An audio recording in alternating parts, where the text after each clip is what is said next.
Hello everybody, I hope you're doing well. Welcome back to another video. I'd first like to start this off by apologizing for not uploading a video yesterday. As I told everybody, Tuesdays, Thursdays are very busy school days for me, and also I had a doctor's appointment. I had to get a couple of moles removed from my hand, so as you can see I have a band-aid on. I don't know if anybody ever saw the moles that I had on my hand, but they're getting sent off to a lab for some testing. But I'm here. And good thing, even though I have busy Tuesdays, Thursdays, I have Fridays off of school. No classes on Fridays, so I have plenty of time to film videos, and I will be pre-filming a few videos because I will be going out of town this weekend for Labor Day. But without further ado, let's talk about this next team. So I'm going to be talking about the Philadelphia Phillies today, and I'm going to be discussing their World Series, if they can win the World Series or not. Now, first of all, I don't have a Philadelphia Phillies baseball, unfortunately. I said this in the first video, that I don't have every single team's baseball. I have like 22 or 23. Phillies are one of the ones I don't have. Instead, I wanted to start by holding this Rhys Hoskins card, even though he's not on the team anymore. Everybody's favorite, including Mets fans. Mets fans love him, and I've never said anything bad about him before. No, I'm just kidding. They hate him. But Rhys Hoskins baseball card instead of Philadelphia Phillies baseball. First Phillies baseball card I could find, so here it is. But we're going to be talking about current Phillies and if the Phillies can win the World Series or not. Now, this is coming after yesterday, Kyle Schwarber 4-home run game. Phillies beat the Braves 19-4. Really high-scoring game by the Phillies. But I think that the Philadelphia Phillies offense could be their downfall in 2025. We're going to talk about their best performers here. Also, forgive me because my handwriting got a little bad at the top. Here's the first card. Kyle Schwarber. Kyle Schwarber is probably going to be top 3, 4 in MVP voting. I think Ohtani's going to win it for sure in the National League. But Schwarber, batting .248 with a .370 on base, .586 slugging. In all 134 games, he has a .156 OPS plus. I'm sure you probably couldn't read that because, again, handwriting got a little bad. But Kyle Schwarber, amazing hitter, been really good for the Phillies this year. They definitely need him because, like we're going to talk about, some other regular Phillies starters have not been so good. And Schwarber's such a fun player to watch. I don't know if it's a hot take, but I think hitting wise, he is a Hall of Fame talent, and he's only like 32. So if he plays for 6 or 7 more years and has 2 or 3 more years like this, he could reach 400, maybe even 500 home runs if he stays healthy, of course. Which I think he's been. I know he had that year when he was a young guy on the Cubs in 2016, where he tore his ACL and only played 2 games, but came back in the playoffs. But I think overall, all things considered, especially in his Phillies tenure, Schwarber has been pretty healthy. And like I mentioned in the athletics video, I like guys who play all 162 games, all 162 games. Schwarber's played 134 of 134 games for the Phillies so far. So I like that, and I hope he can play 28 more, reach the 162 mark. Next up's Bryce Harper. We know Bryce Harper, again, everybody's favorite player, especially in his Nationals days, his young Nationals days. Nobody's ever said anything bad about him before. But Harper, I feel like he's gained some respect from fans personally ever since he came to the Phillies. And he's been pretty good this year. Of course, he had a stint on the IL. He has had a few injuries in his Phillies tenure. .270 average, .362 on base, .505 slugging in 106 games, .134 OPS plus. Classic Harper, he's a Hall of Famer as well. Trey Turner, I feel like his OPS plus is a little low for him. It's only 117, but he is batting .299. He's got a chance to win the batting title. We know Trey Turner's always going to get a lot of hits. .352 on base, .449 slugging in 132 games, so he's been pretty healthy for them. I wanted to mention Harrison Bader. Now, as you're going to see in the next card, the Phillies don't have a whole lot of offense from their outfield. Bader, traded for at the deadline, .313 average, .397 on base, .493 slugging. These are only the 22 games he's played with the Phillies. .142 OPS plus. Will he be that good? No. But it is important. Like I said, the Phillies offense is not very good. It is important to get some production from the outfield, which I feel like they've been struggling a lot with. Because Schwarber's a DH now, full-time. Harper is a first baseman now, full-time. So those guys aren't in the outfield anymore. And then I wanted to mention Edmundo Sosa. One of my favorite bench players. I'll call him a bench player. I think he's one of the best bench players in baseball. Good defense in the infield, not so good in the outfield. .272 average, .312 on base, .436 slugging in 75 games. He has a 102 OPS plus. I have to pause the video for just a second. All right, welcome back. Had to pause the video real quick. Now we're going to talk about Phillies that are struggling offensively or probably not as good as you want them to be. This is a more full card. All right. JT Realmuto. Realmuto hasn't really been amazing offensively since 2022. He's been around the 105, 106 OPS plus marks, 271 average, 327 on base, 411 slugging in 111 games, 100 OPS plus exactly. So if you like OPS plus, if that's your stat, he's been averaging that. And Realmuto's he's still good at throwing out runners. His framing has gotten worse, which that might not even matter next year. His blocking has not been very good. But he's still good at throwing out runners, so he is still useful. And of course, I think that for anybody, if you've caught as much as JT Realmuto has, eventually you're going to wear down. And eventually you're not going to be as good offensively as you used to be. Alec Boehm, 285, 333 slugging, 333 on base, 402 slugging in 103 games. He has a 100 OPS plus as well.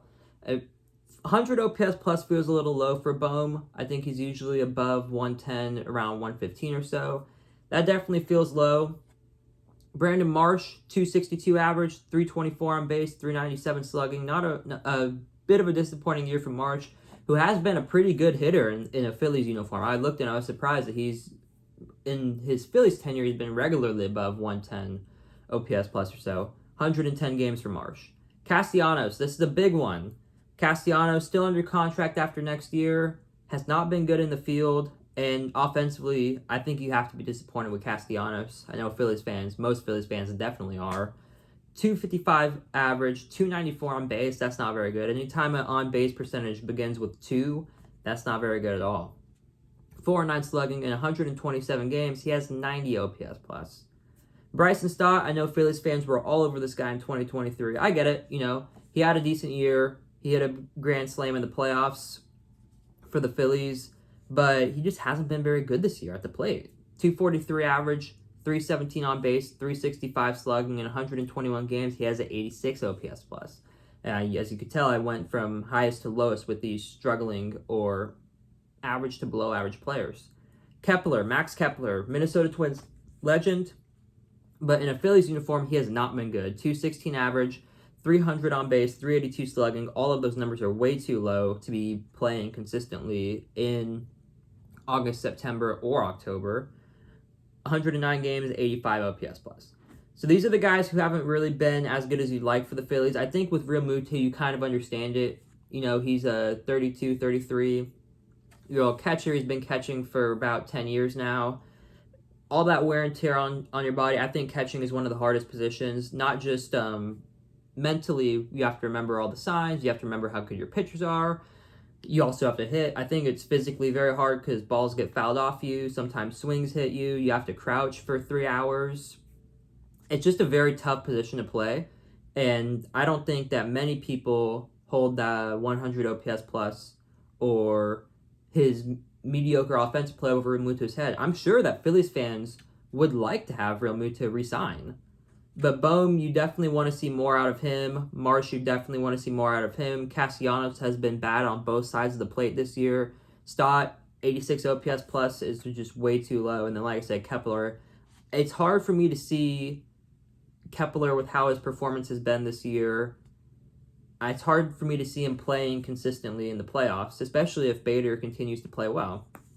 I also had a few guys that I was like, are these guys really going to make the Phillies playoff roster? Are they really going to be playing down the stretch in September?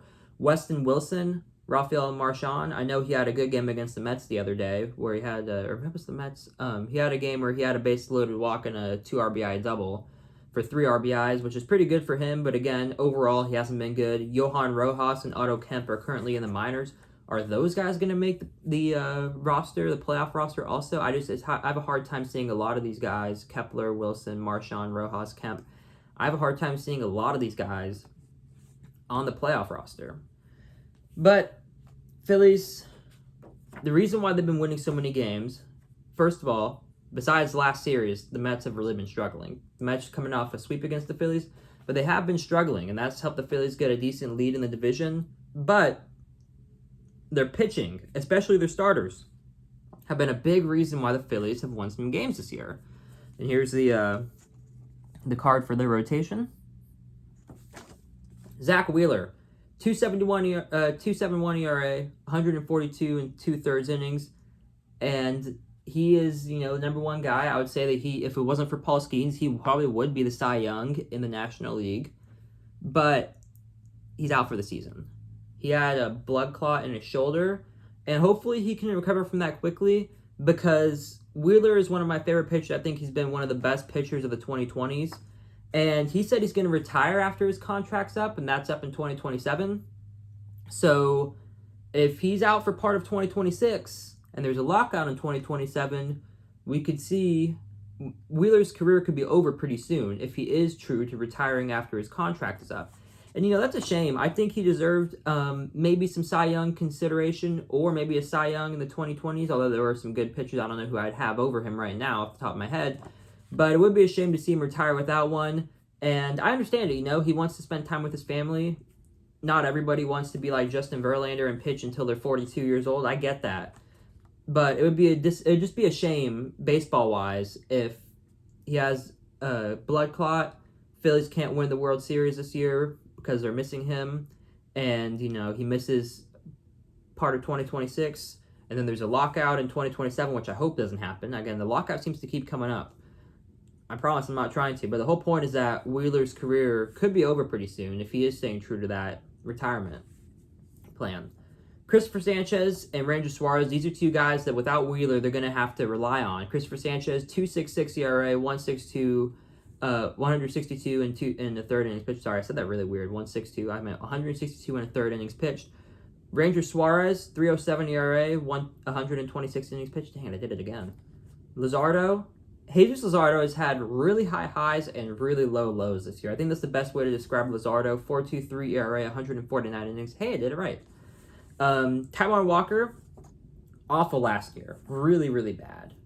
3.63 ERA this year and 101 and 2/3 innings. Again, it's tough to replace Wheeler, but I think that if you told Phillies fans that Taijuan Walker would have a 3.63 ERA, 100 innings into 2025, the A would have said you're crazy. The B, if they believed you, they would be happy with that. And then Aaron Nola. Nola's been really bad this year. In 64 innings, he has a 6.47 ERA. Nola has just not been good this year in any capacity. He has been hurt, but just has been bad, Last but not least, we got to talk about the bullpen. Here's the bullpen card. The bullpen's been kind of an adventure for the Phillies this year. Jordan Romano's supposed to be their closer. He's just been terrible this year. Again, I don't like shitting on players, but he just hasn't been good. 8.23 ERA in 49 games, 8 for 11 in save opportunities.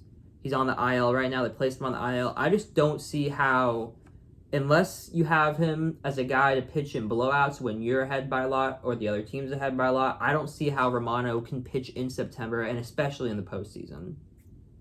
Just has not been good for the Phillies at all. Tanner Banks, 3.09 ERA in 58 games. He's been a good arm for them this year. Matt Strahm, 3.10 ERA in 56 games. He's 6 for 10 in save opportunities. Orion Kerkering, 3.04 ERA in 57 games. He was 4 for 10 in save opportunities, but one of the things that I think is kind of dumb is that if you blow a lead in the 7th inning, you blow a save. And I get it. You should probably get a stat that says you blew that game, but also you can't earn a save if you're a 7th inning guy. And Orion Kerkering has earned 4 saves. The whole point is that you have more chances to blow a save than earn a save. So I think with Kerkering, the save statistic is a little misleading. But he has been a good guy out of the bullpen. And I think that if the Phillies could legitimately make a run, if they have Sanchez, Suarez, and Luzardo, or what's his name? Taijuan Walker. Sorry, forgot his name for a second. If those guys can go 6 or 7, we'll say 6 for Luzardo and Walker. But if Sanchez and Suarez can go 7, you have guys that you can mix and match for the last 2 innings. Jose Alvarado, 2.74 ERA, 24 games, 7 for 7 in save opportunities. Only 24 games for Alvarado. He got suspended for using performance-enhancing drugs. 80 games. He will not be eligible to pitch in the postseason, which just hurts the bullpen even more.